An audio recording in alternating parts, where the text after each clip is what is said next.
बिस्मिल्लाहिर्रहमानिर्रहीम। अस्सलाम वालेकुम नाज़रीन, आप देख रहे हैं प्रोग्राम नुक्ता नज़र और मैं हूं आपका मेज़बान उमैर बशीर। मेरे साथ मौजूद हैं जनाब मुजीबुर रहमान शामी साहब। शामी साहब अस्सलाम वालेकुम। और सबसे पहले ईद मुबारक। और ईद इसलिए भी ज़्यादा मुबारक कि पूरे मुल्क में एक ईद मनाई गई है इस मरतबा। तो वालेकुम मुस्सलाम और खैर मुबारक। देखिए, इस दफ़ा तो पोपलजई जो है मुफ्ती साहब, उनको भी चांद नज़र नहीं आया, उनके किसी अकीदतमंद को भी नज़र नहीं आया। लेकिन जो मोहसिन दावड़ साहब हैं वो ये ख़बर लेके आए कि कुछ चांद नज़र आ गया है जी। लेकिन कोई उनकी बात को सीरियसली लिया नहीं गया। तो बहैसियत मजबूरी मेरा ख्याल है कि 97-98% पाकिस्तानियों ने एक दिन ईद मनाई। अल्लाह का शुक्र है। बिल्कुल। और फिर आज तो इससे जुड़ी ये खबर भी आई कि IMF को सऊदी अरब ने और मुत्तहिदा अरब अमारात ने जी 3 अरब डॉलर यानी देने की पाकिस्तान को यकीन दहानी करा दी है। इसाक डार साहब का पैगाम आया कि अब उम्मीद है कि स्टाफ लेवल का एग्रीमेंट हो जाएगा। अब ये जो कहा है ना अकबर इलाहाबादी ने कि प्लेटें खनकती हैं, खाना नहीं आता। तो कई दिनों से ये बातें चल रही हैं और यकीन दहानियाँ भी कराई जाती हैं, लेकिन मुआहिदा होता नहीं है। और अब उम्मीद ये है कि इस मरतबा जो है ये मुआहिदा हो जाए तो फिर कोई यकीन, थोड़ी सी बेयकीनी की सूरत हाल ख़त्म हो और डॉलर एक जगह रुके। बिल्कुल। अब तो रुक नहीं रहा ना, तो कभी ऊपर कभी नीचे, और उससे बड़ी कारोबारी हल्के जो हैं उन्हें बड़ी तशवीश है, बहैसियत मजमूई मुल्क में तशवीश है। एक जगह रुक जाए तो फिर मामलात जो हैं उसके मुताबिक चलें। तो बहरहाल हमारी दुआ है कि जो इसाक डार साहब ने जो ख़बर दी है वो दुरुस्त साबित हो और कोई नई शर्त जो है IMF की तरफ से सामने ना आए। बिल्कुल। तो मेरा ख्याल है कि ये वज़ीर आज़म को भी चाहिए कि वो कौम को एतमाद में लें और बताएं कि सूरत हाल क्या है। और अभी भी हम उम्मीद और नाउमीदी के दरमियान रहेंगे बिल्कुल, या कहीं किनारे पे लग रहे हैं। ठीक। वज़ीर आज़म साहब कौम को एतमाद में लें, ये बड़ा अहम नुक्ता है जो उठाया है शामी साहब ने। और सलमान गनी साहब भी हमारे साथ मौजूद हैं, उन्होंने भी आज हमें ज्वाइन किया, उन्हें भी खुश आमदीद कहते हैं। सलमान गनी साहब अस्सलाम वालेकुम, बहुत शुक्रिया ज्वाइन करने के लिए। आपको भी बहुत ईद मुबारक। खैर मुबारक। और सलमान साहब, इससे पहले कि हम आगे बढ़ें, ईद थी, ईद की खुशियाँ मनाई जा रही थी। इसे हम अपने जो आज जिन टॉपिक्स पर बात करनी शामी साहब, वो अपने नाज़रीन के सामने मैं रख दूँ कि एक तरफ ईद की खुशियाँ मनाई जा रही थी, वहीं पर जो सियासत थी, सियासी माहौल था, वो भी खासा गर्म रहा। हमने देखा कि मुल्क में जो सूरत हाल रही, प्रेस कॉन्फ्रेंसेस देखी गई, ऑडियो वीडियो लीक को देखा गया। इमरान खान साहब का, चेयरमैन PTI साहब जो है, उनका एक इंटरव्यू था साबिक आर्मी चीफ के हवाले से, उन्होंने इल्ज़ामात लगाए, उन्हें भी आज के प्रोग्राम में डिस्कस करेंगे। पंजाब और खैबर पख्तूनख्वा के इंतखाबात, ये अहम सवाल है। और ब्लूमबर्ग की एक रिपोर्ट भी आई है चेयरमैन तहरीक इंसाफ इमरान खान के हवाले से, उस पर भी आज के शो में डिटेल से हम लोग बात करेंगे। तो सलमान साहब, अभी जो अभी शामी साहब ने भी तस्करा किया, ये ऐड कर दीजिएगा, फिर हम आगे बढ़ते हैं। जो सियासी सूरत हाल है, इंतखाबात हैं, उसके हवाले से बात करते हैं। वज़ीर आज़म का कौम को एतमाद में लेना कितना ज़रूरी है, IMF की जो शराइत है, क्योंकि अभी भी जो एक अहम जो 2 नकात थे वो पूरे हो गए हैं। दोस्त ममालिक ने यकीन दहानी करवा दी है, लेकिन स्टिल अभी भी IMF को ये कहना, IMF का ये कहना है कि और भी बहुत सारी शराइत हैं जिस पर अमल करना होगा पाकिस्तान को। देखिए, बात ये कि जिस सूरत हाल में ये सब कुछ हो रहा है, इससे पहले कभी IMF ने इस तरह की शराइत नहीं लगाई थी। और वो शराइत कौन सी हैं जो कौम के सामने नहीं आ रही, कि खुद प्राइम मिनिस्टर साहब भी उस पर तशवीश का इजहार करते नजर आए कि मैं बता दूं तो दिन में तारे नज़र आ जाएं। तो मेरा ख्याल है कौम को एतमाद में लेना चाहिए और दुआ करनी चाहिए कि खुदा ताला इस IMF के चुंगल से निजात दे। चूँकि इस IMF की बुनियाद पे पाकिस्तान के अवाम पे जो बोझ लादना था वो तो लादा जा रहा है। इसका मतलब इसके अलावा कुछ शराइत हैं जिस पे प्राइम मिनिस्टर साहब के भी तहफ़्फ़ुज़ात हैं। और मैं समझता हूँ कि प्राइम मिनिस्टर साहब को इस सारी सूरत हाल पे कौम को एतमाद में लेना चाहिए, इसलिए कि ये जो मुआशी दबाव है ये पाकिस्तान की सिर्फ मईशत पे नहीं, मुआशरत पे, सियासत पे, हर सतह पे असरअंदाज हो रहा है। और माजी के अंदर जब आप सियासत की बात करते थे तो मईशत की बात इस तरह नहीं होती थी। आज आपकी सियासत, आपकी हुकूमत, आपकी मईशत और IMF, ये सारी चीज़ें आपस में जुड़ी नज़र आ रही हैं। देखें, मैं ये कहता हूँ कि पाकिस्तान के लोग तो खुशहाल हैं। मैं उम्रे पे गया था, उमैर वहाँ पर लाखों की तादाद में पाकिस्तानी थे, अपने मुलाजमीन को भी लेके गए हुए थे। तो मैं ये सोच रहा था कि पाकिस्तानी तो इतने खुशहाल हैं, हमारा मुल्क नीचे को क्यों जा रहा है। देखिए, बात ये कि पूरा सच बोलना चाहिए। और शहबाज शरीफ साहब में ये कमाल है कि जैसे उन्होंने कह दिया कि अगर मैं IMF की शराइत बताऊं तो दिन में तारे नजर आ जाए। मेरा ख्याल हमें एक दफा तारे नजर आ जाने चाहिए ताकि हमें पता चले कि हम कहां पर खड़े हैं, हमने आगे जाना कहां पे। हमने आगे जाना। गनी साहब जो है ना, उनकी नेक ख्वाहिश है कि IMF के चुंगल से निजात मिल जाए, लेकिन मसला यह है कि इस वक्त जहां हम खड़े हैं हमारी इंपोर्ट्स ज्यादा है, एक्सपोर्ट्स कम है, डॉलर हम कमाते कम हैं, खर्च ज्यादा करते हैं, और हमारी बरसों की जो बदअमालियां हैं उनके नतीजे में हम यहाँ फंसे हैं बिल्कुल। और हमें कमरे हिम्मत कसनी होगी, अपने सिस्टम को दुरुस्त करना होगा। यहाँ आपने देखे लोग इन्वेस्टमेंट क्या लेके आएंगे, यहाँ तो मुकामी सनतें जो नहीं चल पा रही। बिल्कुल। तो आप अपने खर्चे कम करें, अपनी आमदन को बढ़ाएं। बिल्कुल। और जिस तरह की पाकिस्तान में जो पॉलिटिकल डिवाइड आज है, जिस तरह की तकसीम है, जो अपोजिशन और हुकूमत के दरमियान जो फासले हैं और एक दूसरे से बात करने को तैयार नहीं है, बिल्कुल, और फिर उसके नतीजे में भी हमारी मुश्किलात में इजाफा हो रहा है। बिल्कुल ऐसे ही। तो मुआशी मुश्किलात भी हैं, सियासी मुश्किलात भी हैं। तो हमने सिर्फ दावे करने से, बातें करने से काम चलना नहीं है। बिल्कुल ऐसे ही। कमरे हिम्मत कस के और काम करना पड़ेगा, कमाना पड़ेगा, और जो कमाना हो उसे खर्च करना होगा। वो करना खर्चा कम कर दें। बिल्कुल। शामी साहब, माजी के अंदर कुछ हुकूमतों ने ये प्रोग्राम मुकम्मल किए थे, आपने दुरुस्त कहा। देखें, जब तक हमारा रुख ही तय नहीं होगा, अब गैप बहुत बढ़ गया है ना। आप देखें जो गैप है, अब आपका सिर्फ आप एनर्जी जो है उसकी एनर्जी की जो आपकी इंपोर्ट है वो 25 अरब डॉलर को छू रही है। बिल्कुल। यानी जो पेट्रोल है, पेट्रोलियम मसनूआत हैं, सारा काम आपने, गाड़ियां, हर आदमी गाड़ी पे सफर कर रहा है। बिल्कुल ऐसे ही। और फिर उसके बाद पेट्रोल की कंजम्पशन है, और कमा आप रहे नहीं है यहाँ। आप शामी साहब जिनका आप जिक्र कर रहे हैं उनको तो कोई फर्क नहीं पड़ता, फर्क तो आम आदमी को पड़ रहा है, और बोझ सारा जो है आम आदमी पर लादा जाता है। सलमान साहब, आम आदमी पर ही पड़ेगा ना। बिल्कुल। जिसकी कैपेसिटी कम होगी अर्न करने की, उस पे पड़ेगा। बिल्कुल। मगर जब कमर टूटेगी तो सबकी टूटेगी ना, सबकी टूटेगी। और कमर अभी वो जो है वो पड़ चुका है। शामी साहब आगे बढ़े, एक लास्ट कमेंट कर दीजिएगा। IMF की जो शराइत है, वज़ीर आज़म साहब ने अभी तो आज तो वज़ीर ख़ज़ाना ने कहा है जी कि उनको तवक्को है कि ये लेकिन हो जाएगा। जो हम अपनी तरफ से शराइत तो नहीं डाल सकते ना। जो पेट्रोल सब्सिडी जो जिसका ऐलान किया था वो नहीं भी मिलेगी, उस पर आप जज्बाती न हो ज्यादा। IMF खासा नाराज था इस हवाले से। खजाना साहब नवाज शरीफ साहब से भी मिल के आए हैं, लेकिन उनसे भी उन्होंने मुशावरत की होगी। और नवाज शरीफ साहब के हवाले से एक बात मैं बता दूं, वो हमेशा कहा करते थे कि हुकूमतें देने के लिए होती हैं, लेने के लिए नहीं। ठीक हो गया। बात यह है कि आपकी सब्सिडी तो तब होगी ना जब आप सरप्लस होंगे, रेवेन्यूज आपके पूरे हो जाएंगे। जब आपका गैप है, आपका खसारा है, करंट अकाउंट का खसारा है, बजट का खसारा है, तो फिर आप सारे काम कर्जे ले लेके चला रहे हैं, तो फिर शाहाना मामला तो नहीं चल सकते ना। बिल्कुल ऐसे। तो पहले तो घर तो ठीक करना पड़ेगा ना। IMF और नो IMF। बिल्कुल ऐसे। हाउस इन ऑर्डर करने की हमें जरूरत है। कहाँ का, यानी गली गली फिर रहे हैं कशकोल लेके। क्या एक मुल्क एटमी ताकत है जो, बिल्कुल ऐसे, 23-24 करोड़ की आबादी हो चुकी है, और ना हमारे अपनी ज़राअत का हमारे बेड़ा गर्क है, हमारी सनत का बेड़ा गर्क, बिल्कुल, हमारी एक्सपोर्ट जो है वो हो नहीं पा रही। बिल्कुल। ये हम सारे काम सिर्फ जुबानी जमा खर्च करेंगे, लड़ाइयाँ करेंगे, एक दूसरे को आंखें दिखाएंगे, एक दूसरे पर मुक्के तानेंगे, एक दूसरे को धमकियां देंगे, यही काम रह गया हमारा। बिल्कुल बिल्कुल। अब हमें आगे बढ़ने की ज़रूरत है। और इसके साथ ही आपने हम जो मौशी बहरान का तज़किरा किया, तो सियासी बहरान भी अभी शामिल साहब ने जिक्र किया कि साथ साथ सियासी बहरान भी इस मुल्क में है। तो शामिल साहब, जो सियासी बहरान है, अब इससे भी हमें आगे बढ़ना है। जो अभी मुज़ाकरात के हवाले से भी सलमान साहब से भी डिस्कशन चल रही थी, तो सियासी जो मुज़ाकरात हैं उसके हवाले से आप ये ऐड कीजिएगा कि अब हम आगे बढ़ेंगे, कैसे निकलेंगे इस दलदल से। सियासी बहरान जो है ना, उस पर सलमान साहब से भी राय लेते हैं, उनके पास इंफॉर्मेशन ज़्यादा होती है।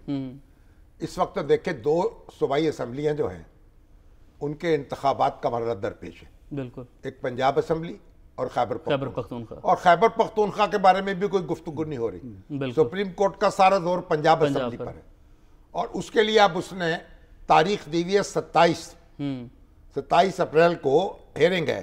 ठीक। और उससे पहले जो सियासी जमातें हैं उनके दरमियान ये इत्तफाक राय होना है। अगर इत्तफाक राय हो जाए कि कौमी और सूबाई असम्बलियों के इंतखाबात एक दिन हो, एक तारीख पर इत्तफाक कर ले, तो फिर तो वो तारीख तय हो जाएगी, सुप्रीम कोर्ट अपने फैसले पर रिव्यू कर लेगी। अगर वो तय ना हुआ फिर क्या होगा, ये असल मसला है। बिल्कुल दरपेश एक तरफ पीपल्स पार्टी है, उन्होंने तो कल यौम एहतजाज का ऐलान कर दिया परिषद में, काम जुलूस निकालेंगे। बिल्कुल फिर वो कॉल वापस लिए। वो कहते हैं कि एक ही दिन इंतखाबात ना हुए मुल्क में तो फेडरेशन को खतरा है, बिल्कुल पंजाब डोमिनेट करेगा, उसकी जो हुकूमत आएगी फिर आइंदा इंतखाबात में वो इन्फ्लुएंस करेगी, निगरान हुकूमतें बन नहीं पाएंगी। जो दस्तूर में हमने तरमीम करके निगरान हुकूमतों का तस्वुर दिया है ना कि इलेक्शन जब हो निगरान हुकूमतें होनी चाहिए, ये 1973 के दस्तूर में नहीं थी ये बात। ये तजर्बे ने सिखाई।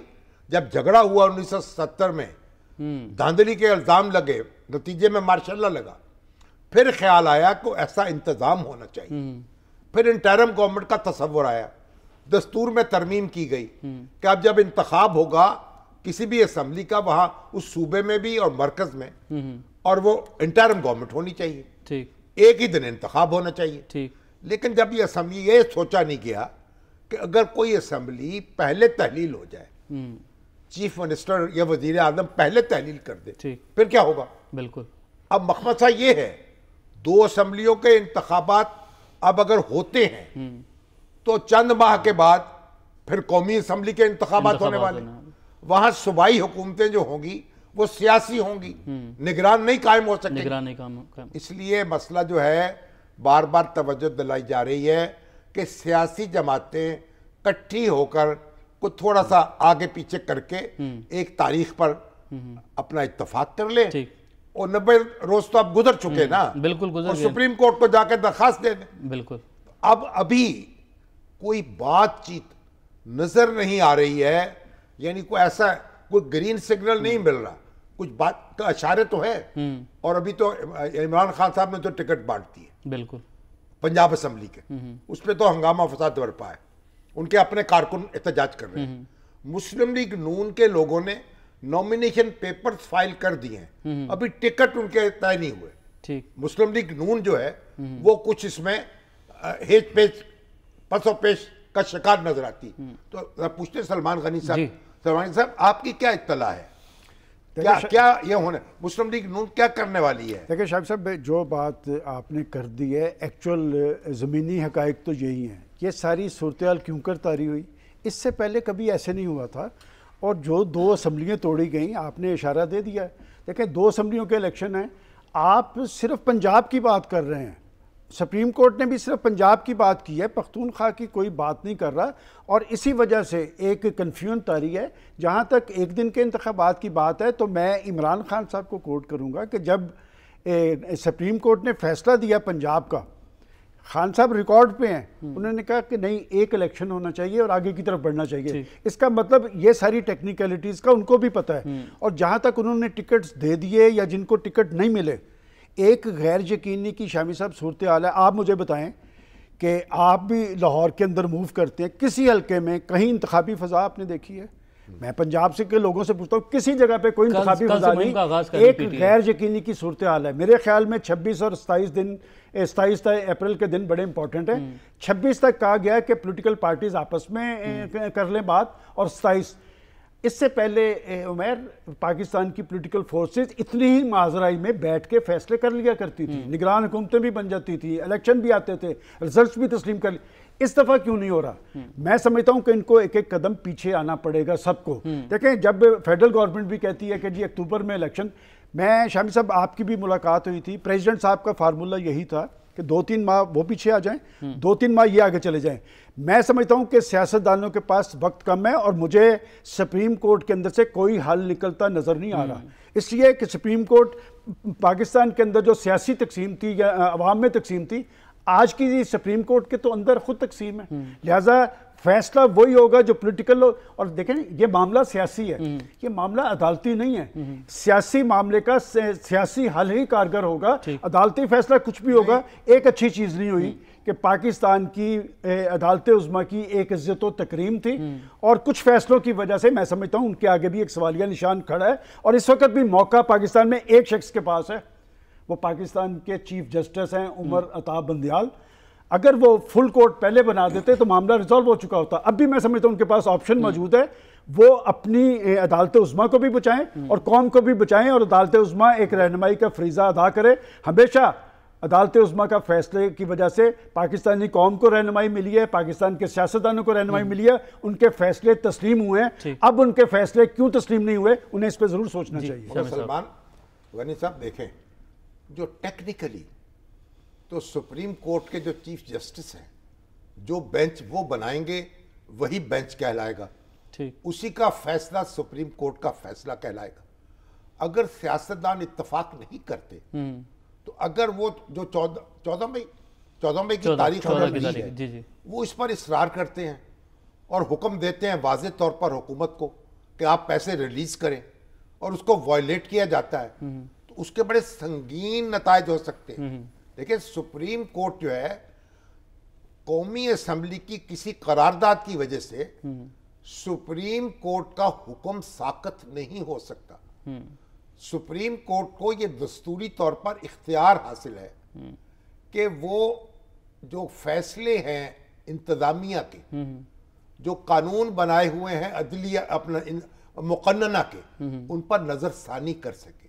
ठीक, ये इख्तियार लेजिस्लेट कर सकती है मुकन्नना, ठीक, लेकिन उस लेजिस्लेशन में भी आप देख ले क्या सूरत हाल है कि सदर साहब जो हैं वो हुकूमत के साथ नहीं है, साथ नहीं, जो बिल जाता है वो उस पर बैठ जाते हैं। और अभी जो अदालती इस्लाहात का बिल मंजूर हुआ है, सदर साहब ने उसे कानून नहीं बनने दिया, बिल्कुल, उसमें दस्तखत नहीं हुए, ताखीर हुई। ताखीर की वजह से फिर अदालत ने उसको अब अनप्रेसिडेंटेड यानी कानून बनने से पहले उसको मुअत्तल कर दिया। अब हम लाख वावेला करते रहे और फरियाद करते रहे और दुहाई देते रहे, जो सुप्रीम कोर्ट बैठी है जस्टिस उमर अताब बंदियाल की क़यादत में जो बेंच बैठा है, जब कोई फैसला सादर करेगा तो कानूनी तौर पर, तकनीकी तौर पर, कवायद व ज़वाबित के एतबार से वही फैसला होगा। हम बार बार सुप्रीम कोर्ट से दरखास्त कर रहे हैं कि फुल कोर्ट बना दें, ठीक, मगर हम सुप्रीम कोर्ट को दरखास्त पेश कर सकते हैं। इसमें आप सिर्फ ये बता दें कि अगर सुप्रीम कोर्ट फैसला कर देती है 27 तारीख को, जुमेरात का दिन होगा, कि 14 मई को इलेक्शन हो, क्या पॉसिबल होंगे? नहीं, अब मैं ये कह रहा हूँ ना कि ये पॉसिबिलिटी क्या होगी नहीं होगी, इस पर तो सुप्रीम कोर्ट को ही गौर करना है। बिल्कुल, कोई और देखिए, या तो कौमी असम्बली में 2/3 अक्सरियत जो है वो हुकूमत के पास होती, वो तरमीम कर देती। शायद मेरा सिर्फ नुक्ता ये है कि इसमें टेक्निकली, चूँकि आपने सारी ज़िंदगी इलेक्शन, इस वक्त तक आपको पता है इंतखाबी निशान जो है वो जमा नहीं हुए, अब टेक्निकली मुमकिन नज़र नहीं आ रहा 14 तारीख को कुछ और बहुत सारे और बहुत सा है, 2-4 दिन 5 दिन आगे हो जाए। लेकिन मेरी गुजारिश देखिए ना, इसमें यानी एक हंगामा जो है, इलेक्शन का हंगामा जो उठेगा उससे फिर मजीद हंगामे उठेंगे। बिल्कुल, उसका तरीका यही, देखिए जो निज़ाम है ना और नज्म जो होता है, डिसिप्लिन, उसको तोड़ना बहुत आसान है, उसको जोड़ना बहुत मुश्किल है। बिल्कुल, अभी आप देखें सूडान में क्या हो रहा है। बिल्कुल, सूडान में दो फोर्सेस सामने हैं, आमने सामने, आर्म्ड फोर्सेस और पैरामिलिट्री फोर्सेस। बिल्कुल, 2 जर्नैल जो हैं वो आपस में लड़ रहे हैं और दुनिया में तमाशा बना दिया गया सूडान का। बिल्कुल, पहले सूडान का एक हिस्सा काटा गया, उसको तेल की दौलत से माला माल जो था हिस्सा, उसको अलग किया गया जनूबी सूडान को, और अब 2 फोर्सेस हैं, दुनिया जहान के लोग भाग रहे हैं। बिल्कुल, अभी पाकिस्तान के लोग भी वहां से रेस्क्यू किए गए, का बड़ा लेकिन मुश्किल काम। मेरी गुजारिश ये है,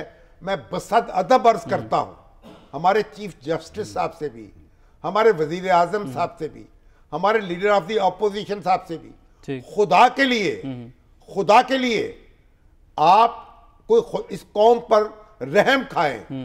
आपने इसी पे हुकूमत करनी है ना, बिल्कुल ऐसे, इसी को इंसाफ फराहम करना है ना, तो हम ही जो ना होंगे तो क्या रंगे महफिल, क्या किसे देखकर आप शर्माइएगा। मेरा ख्याल इसीलिए शामी साहब खुद चीफ जस्टिस साहब ने कोई फैसला करने के से पहले उन्होंने गेंद जो है पोलिटिकल पार्टीज की कोर्ट में डाल दी थी और एक हफ्ता दे दिया कि आप एक हफ्ते के अंदर आपस में मुज़ाकरात करें। मौका था। और देखिए, मैं इस पे मेरी तफसीली बात हुई है हमारे याद सादिक साहब से, वो उस कमेटी के मेंबर हैं। उन्होंने कहा कि मेरा असद कैसर साहब से बात हुई है, असद कैसर साहब ने असद उमर साहब से बात की और असद उमर साहब ने 25 मिनट के बाद हमें कहा कि हम मुज़ाकरात करने के लिए तैयार हैं। 26 तारीख का जी तय हुआ जी, उनके दरमियान तय हुआ। लेकिन मौलाना फजलुर रहमान साहब वो तो 1 इंच के लिए भी पीछे आने के लिए तैयार नहीं। वो पीडीएम के सरबराह है और मामला कहाँ पहुंच गए हैं कि एक दूसरे का मुंह देखने के रवादार नहीं, आप टेबल पे बैठने की बात करते हैं। और ये सारी सूरत क्यों कर तारी हुई? देखें, हमें उस माइंडसेट को तो जरूर एक्सपोज करना चाहिए।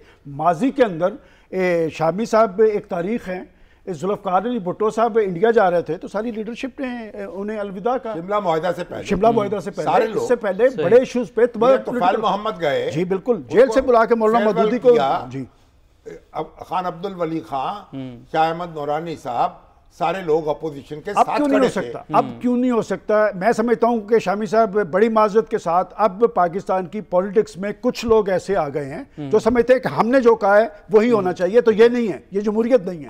हम उनसे गुजारिश कर सकते हैं, हमारे फाजिल चीफ जस्टिस जो हैं बड़े हैं, क्यों कोई भी शख्स, कोई भी अदारा जिद क्यों करे? जरूरत क्या है भाई? खुदा के लिए कंसेंसस पैदा करें, बिल्कुल सही, इत्तेफाक पैदा करें और मुल्क को आगे बढ़ाएं। बिल्कुल, इस कौम का बहुत कर्ज है। देखिए, हमने तकसीम करके हम क्या करेंगे? बिल्कुल, हमारी पहले तसल्ली नहीं हुई। बिल्कुल सही, कैसे हुआ? बड़ी अदालत और भुट्टो टकराए, याह्या खान ने कार्रवाई की, नतीजा क्या हुआ? पाकिस्तानी फौज की क्या दुर्गत बनी? ठीक, पाकिस्तान अपना रियासत का क्या बना? ठीक है सर, हम तारीख से सबक सीखें। सर, कमरजमान कारा साहब ने भी हमें ज्वाइन किया है, उन्हें भी खुशामदीद करते हैं, क्योंकि मुज़ाकरात की बात है, सियासतदानों की जो है इनके कंधों पे सारा जो है वो बोझ आ चुका है, तो उन्हीं की जानिब बढ़ते हैं। कमरजमान कारा साहब, अस्सलाम वालेकुम, बहुत शुक्रिया हमें ज्वाइन करने के लिए। और सर, आपको भी बहुत बहुत ईद मुबारक। क्या मामला सर, 26 और 27 तारीख यही तस्करा चल रहा है कि बड़े अहम दिन हैं, तो मुज़ाकरात के हवाले से कोई डेवलपमेंट, कोई पेशरफ्त का इम्कान बना? बहुत शुक्रिया, आपको भी बहुत बहुत ईद मुबारक, शामी साहब को भी बहुत बहुत ईद मुबारक। गुजारिश है कि ये जो अमल मुज़ाकरात का है, हमने तो पीपल्स पार्टी के तौर पे इसका आगाज किया और अपने इत्तेहादियों के साथ इसमें इत्तेफाक राय कायम करने की कोशिश की है। बाय एंड लार्ज हो गया। कुछ पोजीशंस हार्डन हैं, वो भी दो तरफा, लेकिन खान साहब की तरफ से ज्यादा सख्त बयानबाजी और तल्ख जुमलों की वजह से तो इसमें एसेंस नहीं है, लेकिन ज्यादा जो जबान का कंट्रोल नहीं रहा उसकी वजह से माहौल ज्यादा तल्ख है। लेकिन फिर भी हमें अपने आप को कंट्रोल करना होगा, बर्दाश्त करना होगा। और अदालत ने भी इस पर नोटिस लिया है, जमात इस्लामी ने भी इसको आगे बढ़ाया है, एएनपी भी मीटिंग कर रही है। तो सब तरफ ये एक सेंटिमेंट मौजूद है कि हालात जिस तरफ जा रहे हैं, ये जो डेडलॉक पैदा हो रहा है या हो चुका है ऑलमोस्ट, उस डेडलॉक से निकलने का अगर हमने कोई आईनी कानूनी रास्ता ना निकाला और सियासी रास्ता ना निकाला, तो खुदा न खास्ता कहीं ये ना हो कि वो ऑप्शंस बंद हो जाएं कायरा साहब किसी दूसरी तरफ। कायरा साहब, ये अच्छी बात है कि डेडलॉक टूटा है, लेकिन पीडीएम के सरबराह मौलाना फजलुर रहमान तो 1 इंच भी पीछे आने के लिए तैयार नहीं। वो तो कहते हैं कि इनसे मुज़ाकरात नहीं हो सकते, इनके साथ बैठा नहीं जा सकता, इनसे बातचीत नहीं हो सकती, तो फिर मामला कैसे आगे बढ़ेगा? देखिए, मौलाना फजलुर रहमान साहब को जो 5 साल जिस तरह उनकी तज़हीक तौहीन की गई, जिस तरह उनको मुखातब किया गया या अभी तक किया जाता है, उसमें रवैयों में सख्ती तो आ जाती है ना। मैं तो सिर्फ ये गुजारिश कर रहा हूँ कि मौलाना फजलुर रहमान साहब डायलॉग के मुखालिफ नहीं है। वो इस बात पे नाराज और इस बात पे दुखी हैं या इस बात पे गुस्से में हैं कि इमरान खान से डायलॉग नहीं हो सकता। इसका एक इशू है और हम उनको भी कोशिश कर रहे हैं। इंशाल्लाह हमें तवक्को है कि हम उनको कायल करेंगे और हो जाएंगे। साहब, इमरान खान एक बड़े फरीक हैं इस झगड़े के, तो अगर उनसे ही बात नहीं होनी तो फिर बात किससे होनी है? फिर झगड़ा कैसे खत्म होगा? सर, इमरान खान साहब से ही होनी है, पीटीआई से ही होनी है। देखिए ना, खान साहब खुद कह रहे हैं कि मैं तो नहीं जाऊंगा, मेरी तो बी टीम जाएगी। चलिए, हम इसको भी फिलहाल इसको भी कंसिडर नहीं कर रहे हैं। तो मैंडेट जिनके पास है शाह महमूद कुरैशी साहब, उनसे बात की जरा आपने? इमरान खान साहब इनका कह रहे हैं। गुजारिश ये है कि उस दिन सुप्रीम कोर्ट के अंदर जब हमारी हाजिरी थी, उसके बाद हमने सुप्रीम कोर्ट में भी गुजारिश की कि जी ये पॉलिटिकल फोर्सेस का काम है, हमें करने दीजिए, हम इसको बेहतर तरीके से कर लेंगे, क्योंकि सियासी फैसले अगर अदालतों में हो तो वो ठीक नहीं होते। अब भी हमने उससे कोशिश की थी और हमारे साथ जनाब असद कैसर साहब से इस मामले पे गुफ्तगू हुई और असद कैसर साहब ने अपनी क़यादत से मुज़ाकरात या उनसे इजाज़त लेने के बाद इस मामले में हमें कहा और फिर 26 तारीख को रखा गया कि हम इंशाल्लाह ईद की छुट्टियों के ख़त्म होने पे 26 तारीख को हमारी मीटिंग उनसे हुई और वो अपनी पार्टी की तरफ से हमें जगह और बताएंगे कि वो कहाँ पे होगी। और उससे पहले हम इंशाल्लाह पीडीएम का और उसकी हमारी आपस में उसी दिन पहले मीटिंग रखी जाएगी। तो 26 तो कल है ना जी? कल है जी जी, कल है 26, कल है ना 26? कल 26 नहीं, कल 25 परसों है, परसों 26। वो है, 2 दिन आपके पास हैं जी इंशाल्लाह। तो मगर कायरा साहब, वगरना तो सुप्रीम कोर्ट जो है अगर उसने यकतरफा हुक्म पर इसरार किया और अपना हथौड़ा जो है वो चला दिया तो फिर सूरत हाल गंभीर हो जाएगी। अल्लाह ना करे, यकीनन जो जिस खदशे का आप इजहार फरमा रहे हैं फिर रास्ता तो उधर ही जाता है, लेकिन अल्लाह ना करे कि ऐसी सूरत आए। और मेरा ख्याल है कि अभी मेरी तरफ से इस पे कमेंट नहीं आना चाहिए ताकि माहौल तल्ख ना हो। हमें कोशिश करनी चाहिए कि वो लम्हा ना आए जब कोई हतमी फैसला होने लगे। तो ये भी देखना होगा फैसले वही आला होते हैं जो इम्प्लीमेंटेबल हो। माजी में भी कई ऐसे फैसले आए जो इम्प्लीमेंटेबल नहीं हुए और उससे नुकसान हुए। अब भी हमें देखना चाहिए और मुझे तवक्को है, यकीन है। खैरा साहब सिर्फ एक बात बता दें कि आप समझते हैं कि 26 तारीख को कंसेंसस हो जाएगा पॉलिटिकल फोर्सेस में? सर को तो हम बैठेंगे, हमारे अंदर तो जितनी तलखी है उसको दूर करने के लिए दोनों अतराफ का अपना अपना एजेंडा होगा। गुफ्तगू तब होगी ना, ये कोई हिसाब का सवाल तो मैंने उसने अदालत में भी कहा था कि जज साहिबान हमसे ये तवक्को ना करें कि ये 2+2 4 हो जाएगा, बैठेंगे और मामला खत्म हो जाएगा। ये थोड़ा सा वक्त जरूर लेगा। हाँ, ये है कि इसको बहाना बना के तवालत इख्तियार नहीं करनी चाहिए, लेकिन इसमें इनडिसेंट हेस्ट भी नहीं चाहिए। ठीक, चले जी, उम्मीद करते हैं तलखियाँ कम हों और जो मामला हैं वो कुछ असूबे से हल हो जाएं। हमें ब्रेक के जाने बढ़ना है शामिर साहब, ब्रेक के बाद वापस आते हैं। नाज़रीन, स्टे विद अस।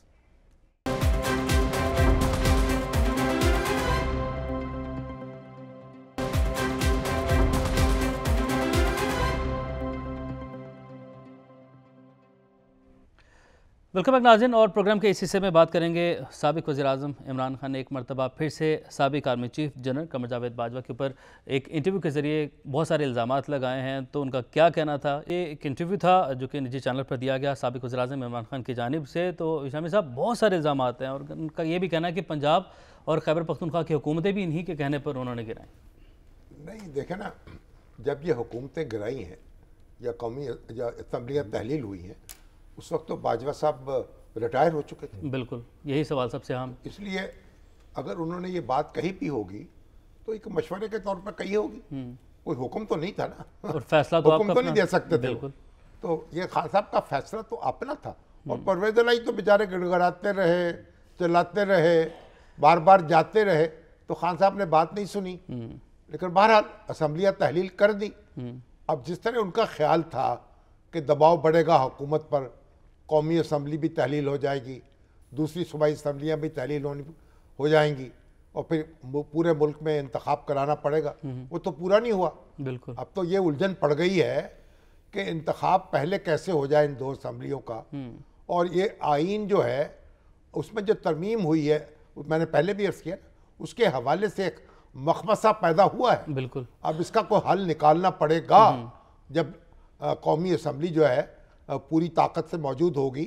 और सियासतदानों को गौर करना चाहिए बिल्कुल कि आइंदा भी अगर कोई असम्बली पहले तहलील हो जाती है तो उसका इंतखाब कैसे होगा, बिल्कुल, जबकि निगरान हुकूमत नहीं कायम हो सकेगी।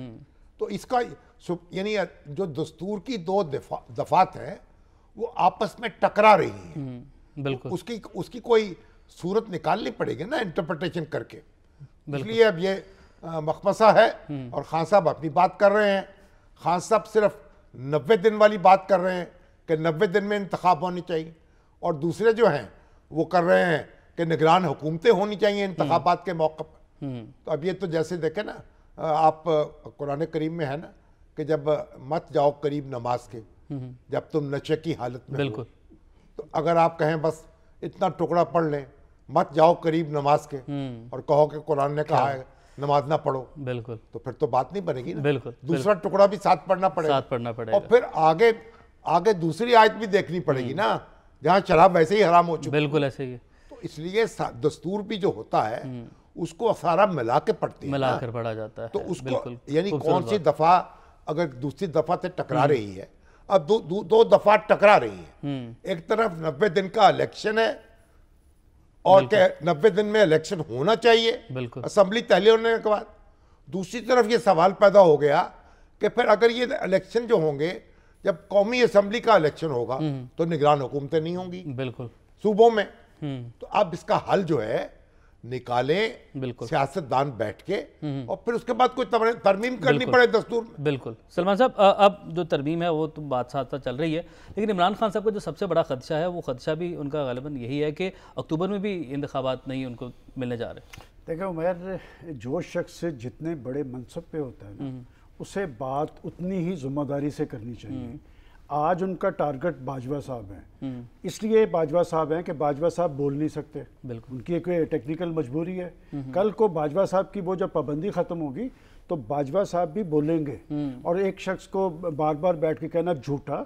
और जनाब, बाजवा साहब की वजह से आप इक़्तिदार में आए थे, और आपका हालत ये है कि आपने अपने इक़्तिदार की खातर पहले कौमी असम्बली तोड़ी, फिर आपने ये असम्बली तोड़ी, इसलिए कि आप इक़्तिदार से बाहर थे। और मैं आपको पूरे यकीन से कहता हूँ कि आप, शामी साहब ने तो चौधरी परवेज़ लाई साहब की बात की ना, इनका हर मिनिस्टर, मैं ये बात 10 बंदों के नाम ले सकता हूँ जिन्होंने हमें कहा कि जनाब हमारे पास इक़्तिदार भी है, हमारे पास दफातर भी हैं, गाड़ियां भी हैं, हम काम भी कर रहे हैं, डेवलपमेंट वर्क्स भी हैं, हमें किस तरफ ले जाया जा रहा है। और फिर उन्हीं वज़रा ने कहा कि हम तो इक़्तिदार में थे, हम दरबदर हो गए। ये जो 6 माह इन्होंने क्राइसिस के काटे हैं, किस शख्स की गलती की वजह से काटे हैं? ये सब कुछ इसलिए होता है उमैर कि पॉलिटिकल पार्टीज के अंदर मुशावरत नहीं होती। और एक चैलेंज मैंने अपने प्रोग्राम में भी किया था, मैं आज फिर कहता हूँ, कोई एक शख्स ये तो कह दे कि असम्बलियां तोड़ने के अमल में खान साहब ने मेरे से मुशावरत की थी। अगर एक शख्स के फैसले कभी दुरुस्त नहीं होते, पार्टीज के फैसले दुरुस्त होते हैं। जमहूरी अमल है और पार्टी में भी जमहूरियत होनी चाहिए, ब्रेक ही जाने पड़ने। लीडर है ना भाई, बिल्कुल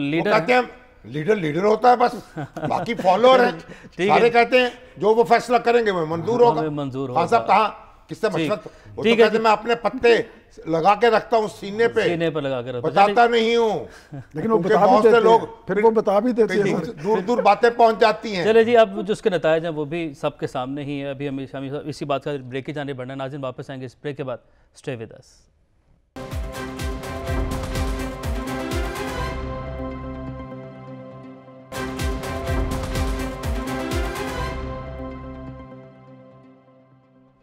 वेलकम नाज़रीन, प्रोग्राम के आखिर में हम लोग बात करेंगे ईद के मौके पर भी ऑडियो लीक्स का जो सिलसिला है वो जारी रहा। और शामिल साहब, इस पर आपकी टेक लेना चाहेंगे, क्योंकि वो जस्टिस उमर अताब बंदियाल साहब की जो सास हैं जी, और हमारे ख्वाजा तारिक रहीम साहब की जो अहलिया हैं, हाँ जी, राफिया तारिक, उनके दरमियान गुफ्तगू है जी। तो मेरी ख्वाजा तारिक रहीम साहब से गुफ्तगू भी हुई, तो उनकी बेगम भी 70 साल से ऊपर है, और उनकी जो सास साहब हैं वो कोई 80 साल से ऊपर होंगी। तो अब दो बुजुर्गों की आपस में गुफ्तगू है, उसमें कोई चस्के ले रहे हैं, कोई तबसरे कर रहे हैं, तजर्बा बोल रहा है उनका। तो कोई जस्टिस उमर अताब बंदियाल साहब ने तो कोई ऐसी बात नहीं की, बिल्कुल ऐसे ही। तो वो अब वो बातें हैं, अब वो उस पर लोग मुतालबे कर रहे हैं, कोई FI को आवाज दे रहा है। और भाई ये जो ऑडियो है आई कहाँ से है? ठीक है, ये भी सवाल तो बताया जाए, ये भी उठता है। और इस मामले को यानी कि आपका कहना कि बहुत ज्यादा संजीदा लेने की जरूरत नहीं है। माइयां हैं, दो बुजुर्ग ख्वातीन हैं, गपशप कर रही हैं। चले, जिसके साथ ही आज का जो प्रोग्राम है नाज़रीन वो अपने इख्तिताम को पहुंचा। अपना बहुत सारा ख्याल रखिएगा। अल्लाह हाफिज़।